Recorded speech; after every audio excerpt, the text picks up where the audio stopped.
Eu sou Kenzo, me converti em uma igreja rígida, sempre fui rebelde, não obedeci a esse pequeno ministério humilde separado das igrejas corruptas. O Senhor disse que iria me usar, mas eu não poderia querer fama e sucesso, porque no dia em que os homens me exaltassem, eu perderia todas as revelações que Deus me daria. Jogava bola de short junto com os ímpios. Um dia, Deus usou um vaso e me repreendeu. Ficava de camiseta regata dentro de casa. Um dia eu estava orando, e uma voz me repreendeu.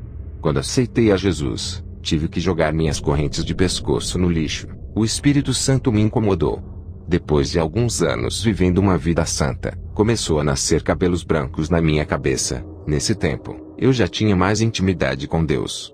Quando fui pentear os meus cabelos, uma fumaça negra saía de meus cabelos. Quando eu dobrei os meus joelhos para orar, uma voz me repreendeu dizendo: "Por que queres mudar o que eu criei? Não aceita a sua natureza? Sabes que o curso natural é envelhecer e morrer." O Senhor me fez lembrar em 1 Pedro 1:24 que diz: "Porque toda carne é como uma erva, e toda a sua glória é como a flor da erva, secou-se a erva e caiu a sua flor."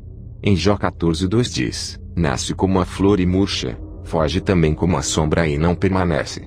Depois daquela repreensão, nunca mais eu pintei os meus cabelos. Vou confrontar vocês com o meu testemunho. Tenho sido odiado por falar a verdade.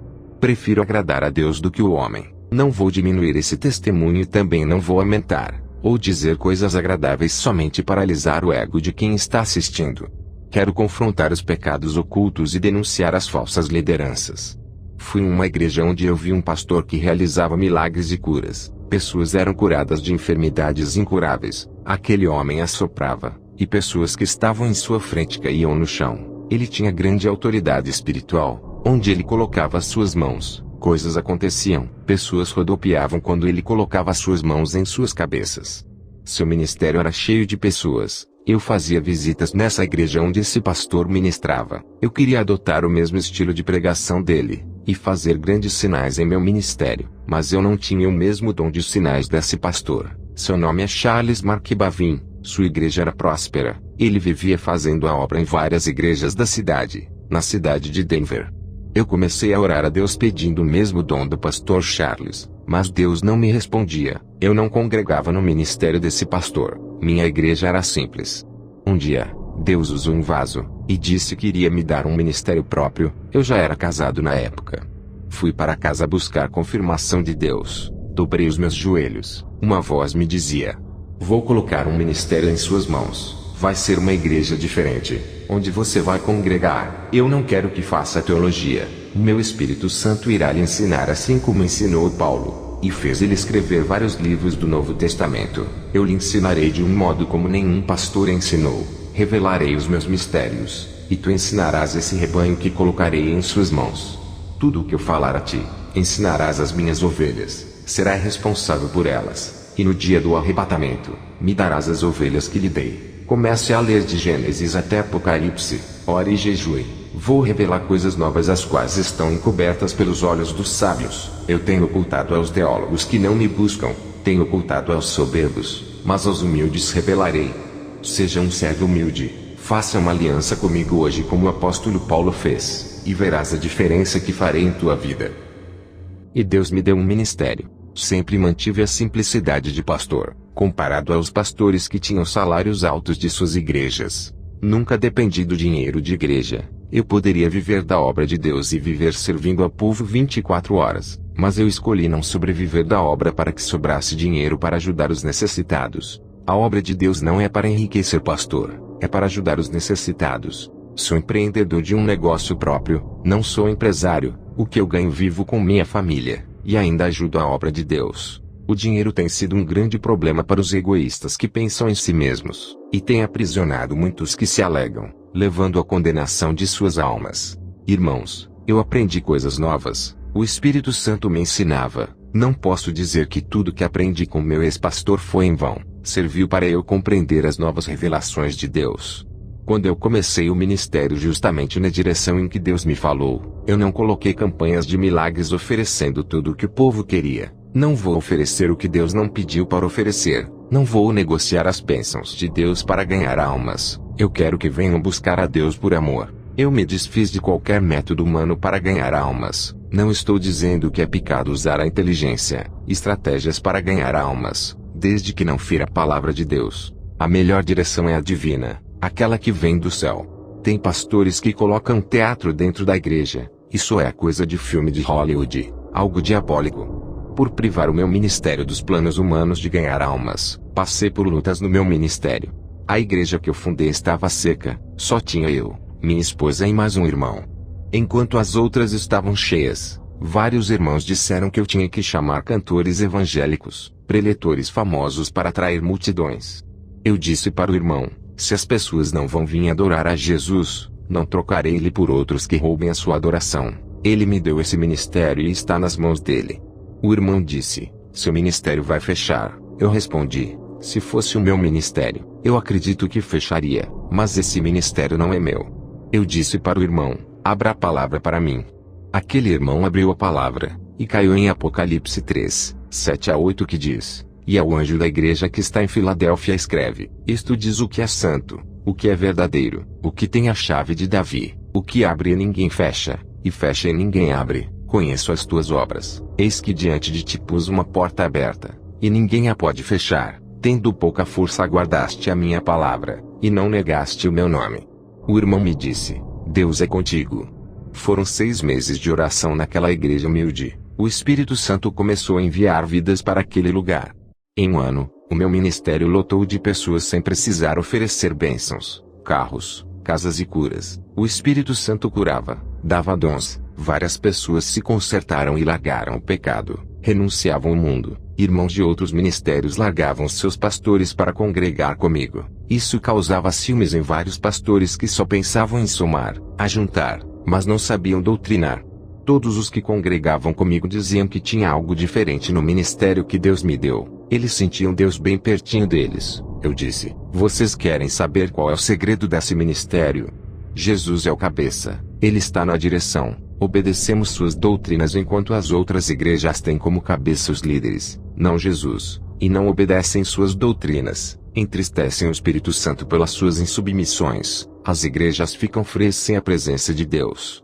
Todas as almas que vinham para a igreja, era porque eu seguia a direção de Deus.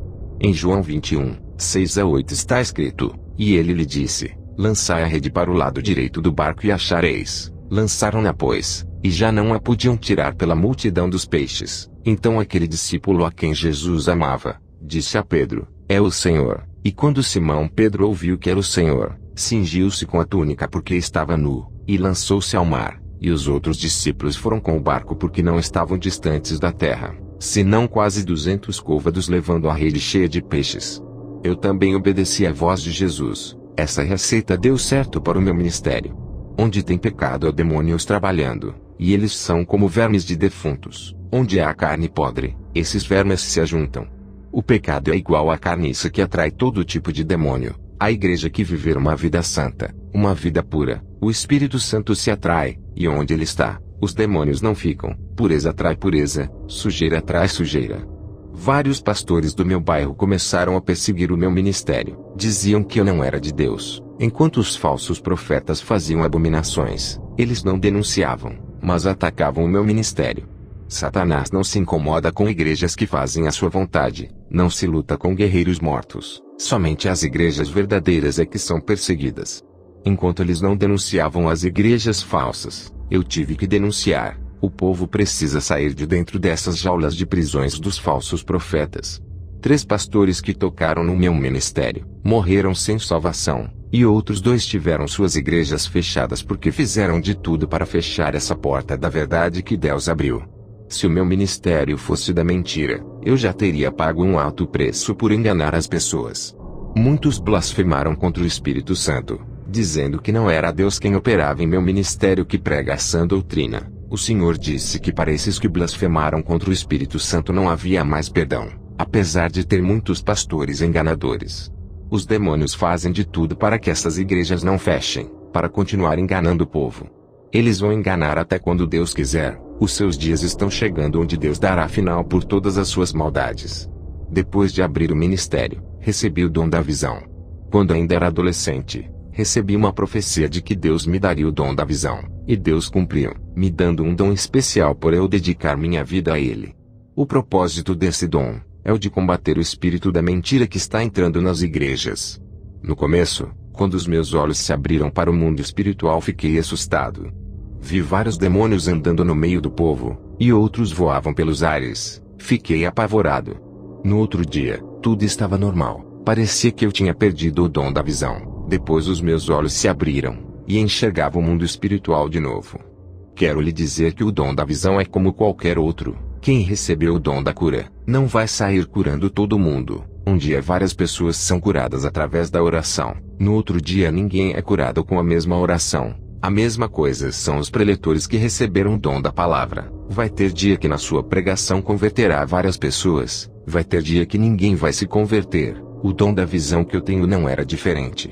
Tinha dias em que era permitido eu ver, e haviam dias que não. Eu apenas via a rua da minha casa e as árvores da minha rua. Nem sempre os meus olhos viam o mundo espiritual. Deus só mostra o que Ele quer, e se Ele não quiser mostrar, fechará os nossos olhos.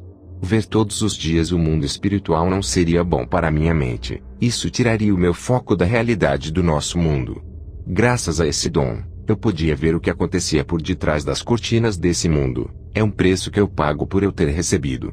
Os demônios não querem ser vistos, eles querem trabalhar em ocultos sem ninguém saber, e quando alguém revela as suas estratégias, eles usam pessoas para lhe atacar. Os anjos são mais vistos dentro das igrejas, lá eles fazem os seus trabalhos, eles não ficam andando pela cidade igual aos demônios. Fui nas campanhas do pastor Charles, ele estava com um carro novo. Tinha ficado bem de vida com o ganho de seu ministério, seus dons de sinais aumentaram. Ele estava com planos de colocar suas programações na televisão, já que tinha uma programação na rádio. Ele pensava em dar um salto e ficar conhecido nacionalmente. Fazia tempo que eu não fazia visita no seu ministério. Ele foi o homem que me inspirou. Eu fui lá buscar uma resposta de Deus. De tanto eu orar, o Senhor me respondeu no meu quarto dizendo: servo, por que tu queres o mesmo dom desse pastor?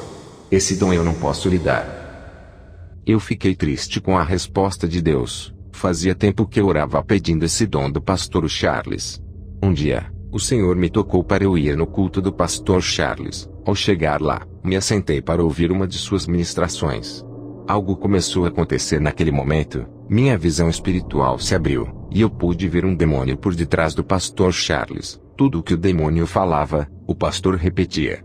Eu vi uma marca de um número 666 na testa desse pastor. Ele estava sendo controlado por aquele espírito maligno. O demônio exercia grande controle mental sobre a sua mente. Aquela marca na testa fazia o pastor pregar o que o demônio queria. Quando o pastor Charles levantava suas mãos em direção às pessoas que estavam assentadas, pude ver que na palma de sua mão dentro da pele tinha uma estrela de metal invertida. Eu não sei de que metal era. Pude ver que daquela estrela saíam uns feixes de laser que irradiavam em todas as pessoas. Muitas eram curadas, demônios saíam. Orei a Deus em espírito, pedi para Ele me revelar o que estava acontecendo nesse culto. O Senhor me disse: servo, entende o porquê eu não posso lhe dar os mesmos dons que esse pastor tem. Ele não fez aliança comigo, ele fez aliança com outro Deus para lhe dar esses dons.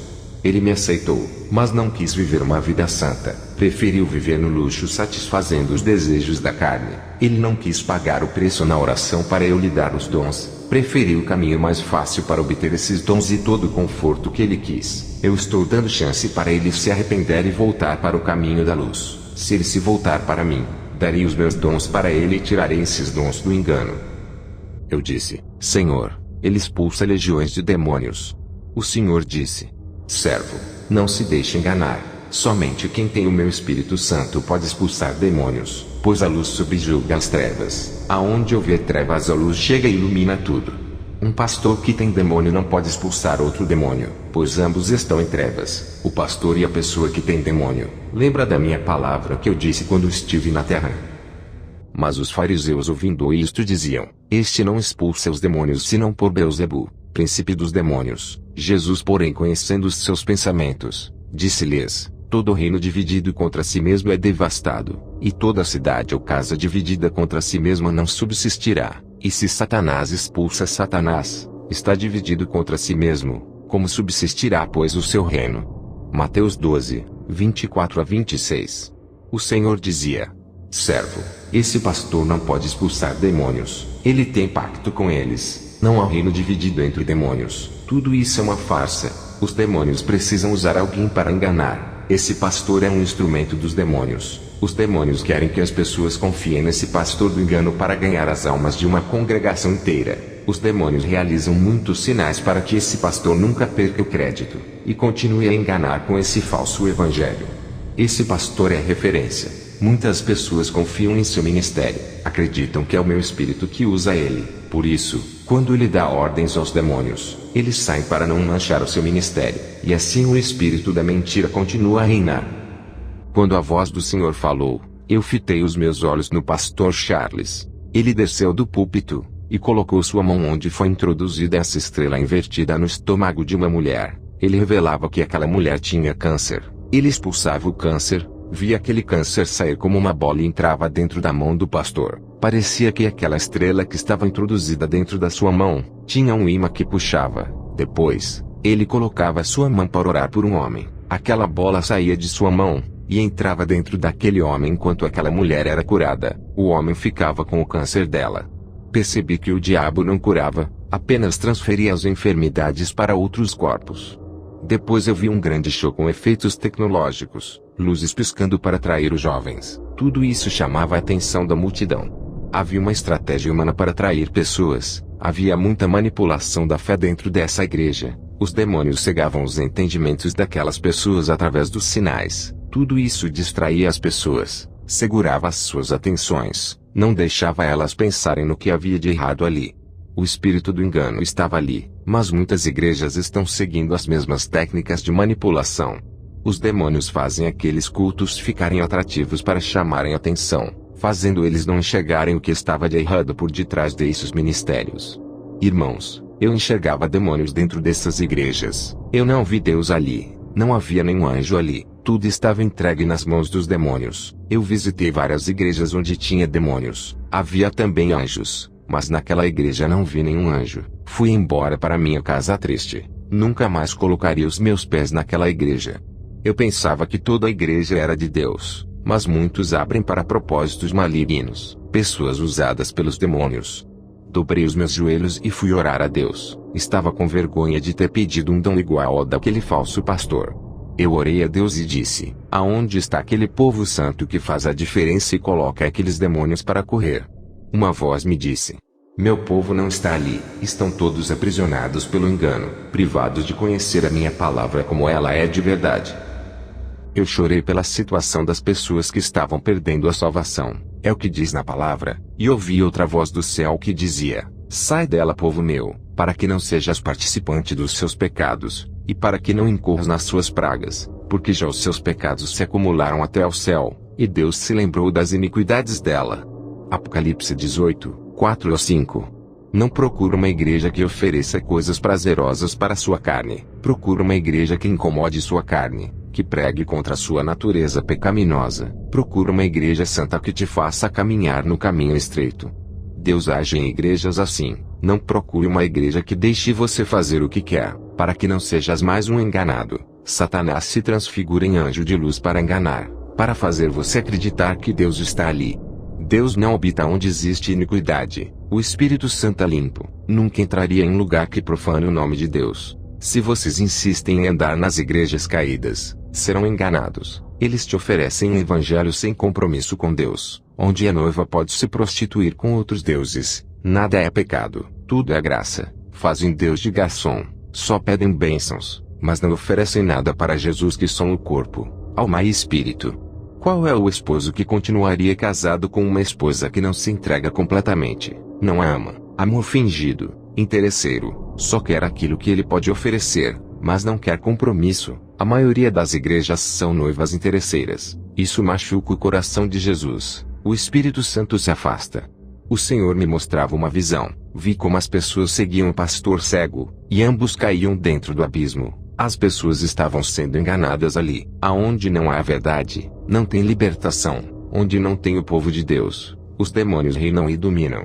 Vou contar como que foi o meu arrebatamento. O Senhor me disse: em uma madrugada vou lhe arrebatar, como eu tenho feito com várias pessoas dos 4 cantos do mundo. Quero despertá-los. mas muitos são incrédulos. Eu tenho arrebatado muitos para abrirem seus olhos sobre a realidade do mundo espiritual. Eles têm criticado os meus servos chamando-os de mentirosos, têm duvidado das revelações, das visões, das profecias. Tem acontecido muitos sinais nos céus e na terra. Eles não querem acordar, continuam chamando os meus servos de falsos. Eu vou abalar as estruturas da terra para que eles venham a crer. Muitos vão descer para o inferno por causa de suas rebeldias contra a minha palavra. Eles têm tocado no meu espírito que tem revelado coisas ocultas aos pequeninos. Eles têm tocado nos meus ungidos. Quero lhe trazer o despertamento, mas eles não querem. Estão com surdez espiritual. Minhas palavras entram pelo ouvido direito e saem pelo esquerdo. Seus corações são terrenos pedregosos, corações duros. Criticam meus servos. Se esquecem que eu sou o que sou, e que ainda revelo coisas ocultas e mistérios.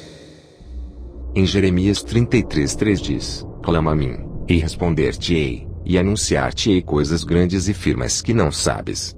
Ele dizia: Eu ainda velo por essa palavra, eu alerto, avisos sobre os caminhos perigosos, mas eles preferem dar ouvidos aos falsos profetas ao invés de dar ouvidos aos meus pequeninos. Vou começar a riscar muitos nomes do livro da vida dos críticos da verdade. Vou dar legalidade para o demônio da morte e levar muitos que se dizem cristãos por se rebelarem contra essa doutrina. Satanás tem pedido as almas de muitos. Eu tenho dado chance para se humilharem, mas eles são soberbos, nada sabem, e pensam que sabem tudo. Eles dizem que Satanás está debaixo de seus pés, mas são eles que estão debaixo dos demônios por não querer largar os seus pecados. Eles dizem que Satanás já foi derrotado, mas dão lugar para ele trabalhar. Eles não sabem que Satanás é muito mais inteligente do que toda a raça humana, e sua experiência de enganar as pessoas é desde o jardim do Éden até hoje. Eles não levam essa guerra espiritual a sério assim como os anjos levam. Eles dizem que já são salvos e nunca perderão suas salvações.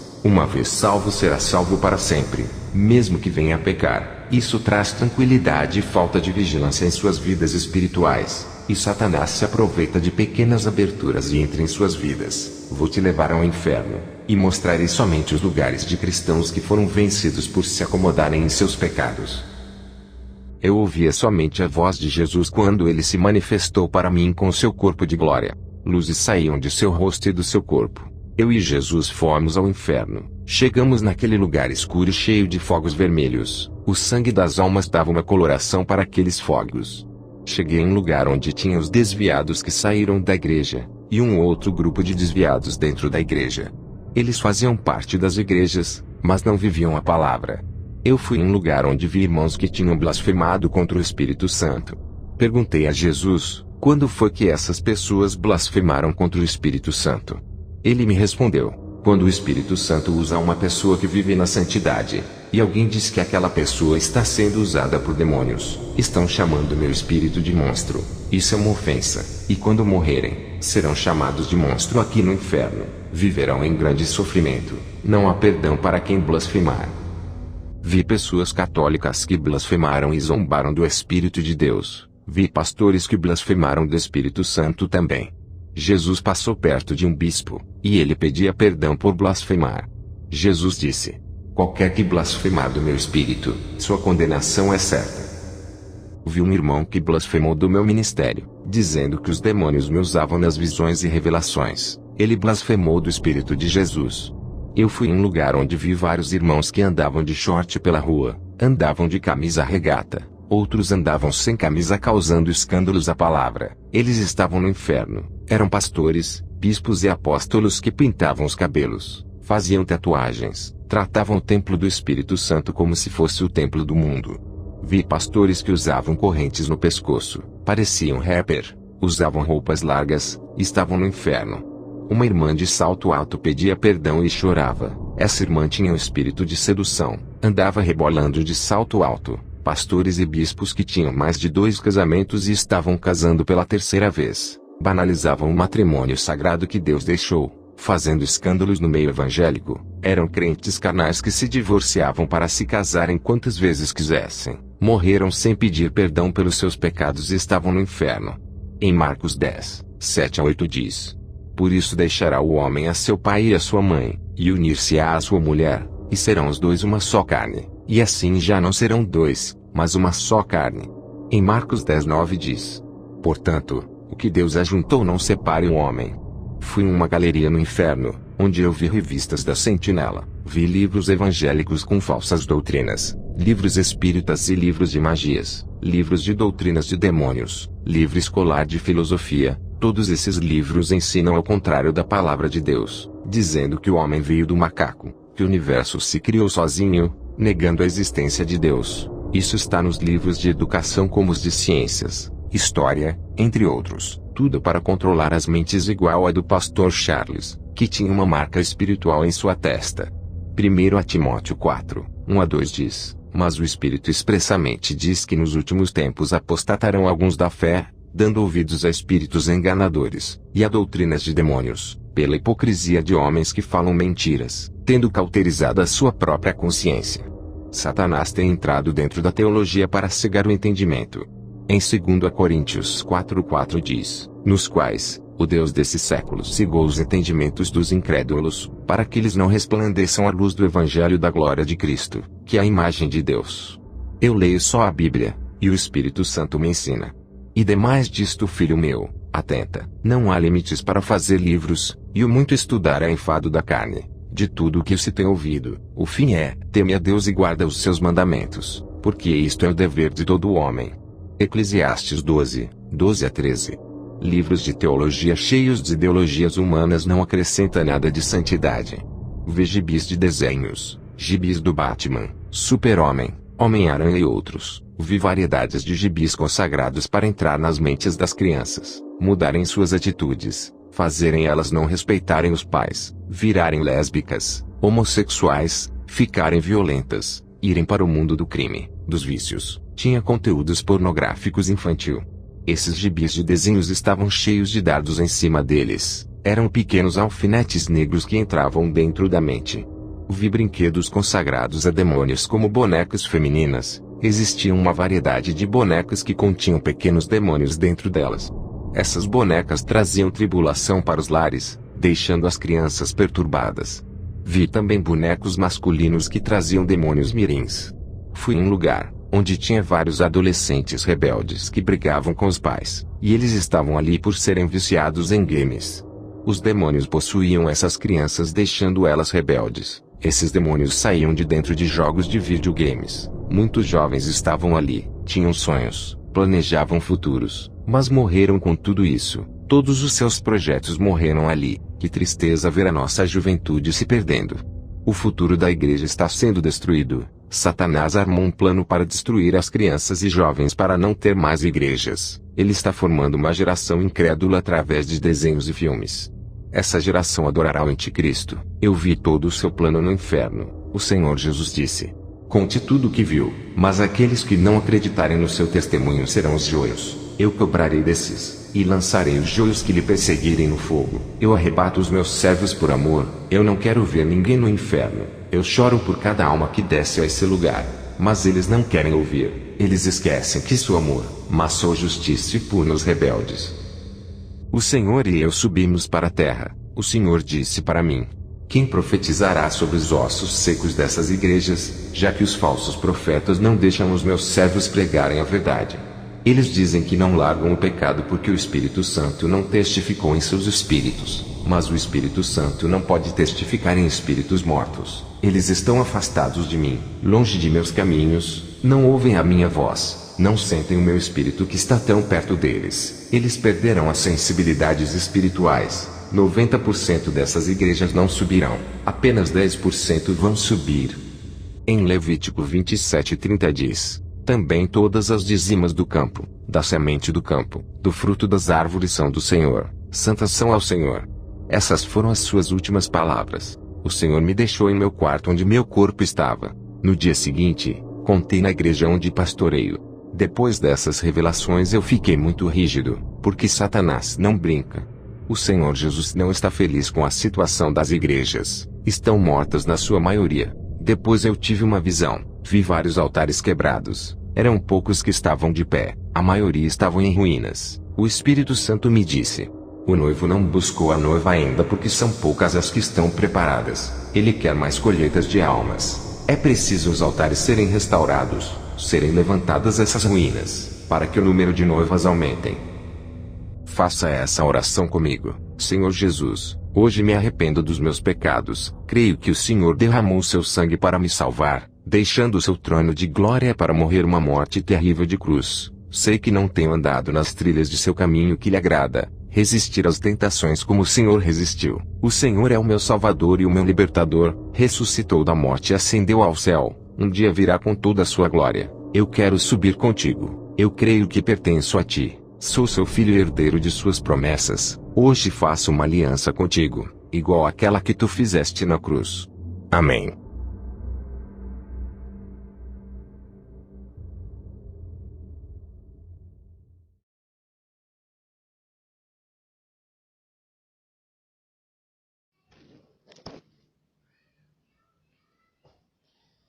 Eu me chamo Ronald Muzona. Venho em defesa de Robert Atsushi para falar a respeito dos escândalos e calúnias que a internet está fazendo por ele abominar as mídias. Todas as experiências de Kenzo e Robert foram escritas em japonês, porque foi através desse país que tudo começou. Depois os relatos poderiam ser traduzidos em outras línguas por pessoas de confiança que não viessem a alterar as experiências em outros idiomas. Muitos queriam vender essas experiências de Kenzo através de livros depois de sua morte, mas Robert não permitiu que eles viessem a lucrar. Um brasileiro descendente de japonês chamado Diogo Tanaka que mora no Japão se ofereceu para traduzir na língua portuguesa. Esse foi o primeiro idioma que traduziu as experiências do original.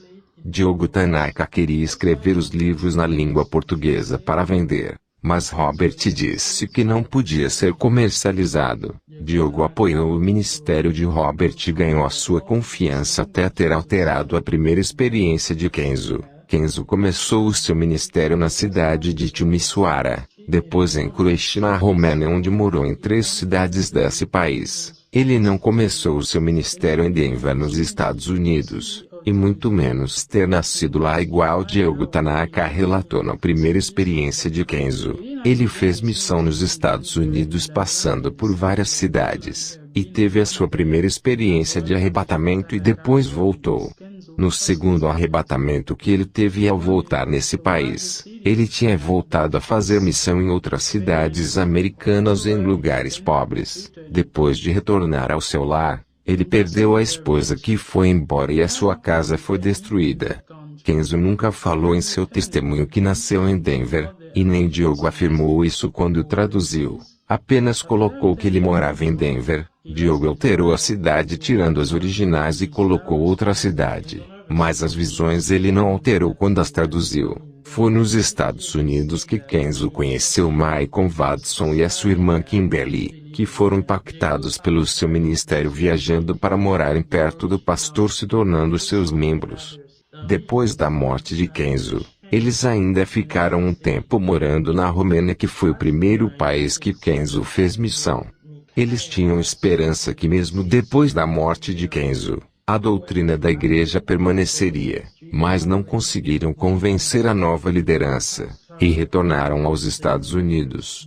O pastor Robert não está em Debrecen nesse momento, está percorrendo os países da Ásia fazendo a missão. Kenzo não é americano, ele é japonês, e nem Robert é americano.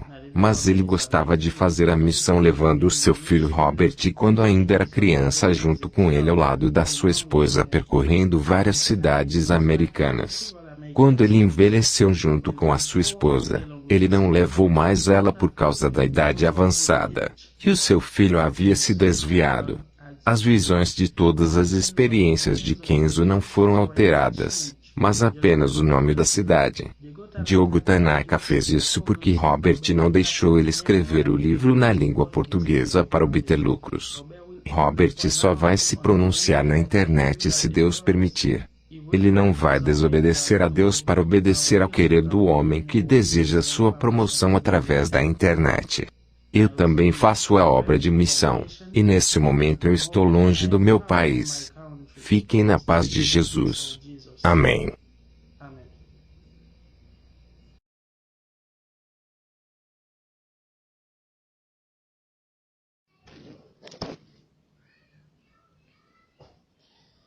My name is Ronald Musona.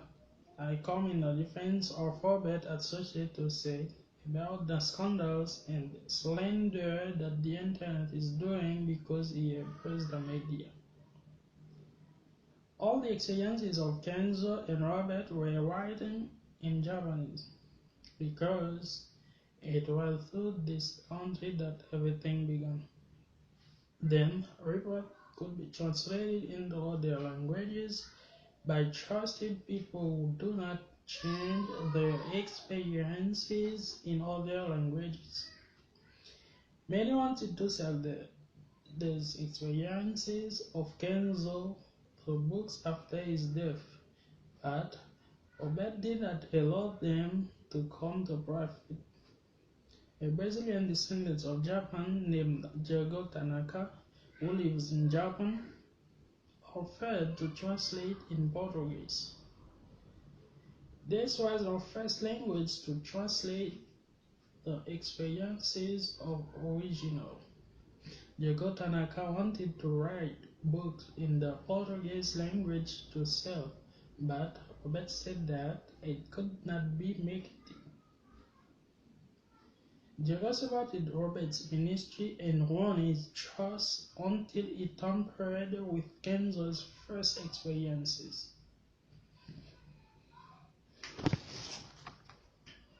Kenzo began his ministry in the city of Timisoara, then includes in Romania, where he lived in 3 cities of that country. He did not begin his ministry in Denver in the United States, let alone have been born there, as well as Diego Tanaka reported his Kenzo first experience. He made a mission in the United States, going through various cities, and had the first experience of rupture and then returning. In the second ravage, he had upon returning in that country, he had returned to the mission in other American cities, poor places. After returning to his home, he lost his wife, who was gone, and his house was destroyed. Kenzo never spoke in his testimony that he was born in Denver. Nor did Diego say that when he translated, he just stated that he lived in Denver. Diego altered the city by taking the original and placing another city. But the visions he did not change when he translated. Was in the United States that Kenzo met Michael Watson and his sister Kimberly, who were impacted by their ministry traveling to near the pastor making their members. After Kenzo's death, they still spent some time living in Romania. That was the first country that Kenzo did mission to. They hoped that even after Kenzo's death, church doctrine would remain, but they failed to convince the new leadership and returned to the United States. Pastor Robert is not in the Branson at this time. He is traveling the countries of Asia doing mission. Kenzo is not American. He is Japanese. Not even Robert is American, but he enjoyed doing the mission, taking his son Robert as a child along with him. Alongside his wife touring several American cities. When he grew up along with his wife, he did not take her because of old age, and his son had gone astray. The visions of all Kenzo experiences were not changed, just the name of the city. Diego Tanaka did this because Robert did not let him write a book in Portuguese to make a profit. Robert will only pronounce on the internet if God allows. He will not disobey God to obey the will of the man who wishes him permission on the internet. I also do the work of mission, and at the moment I am far from my country. Stay in the peace of Jesus. Amen.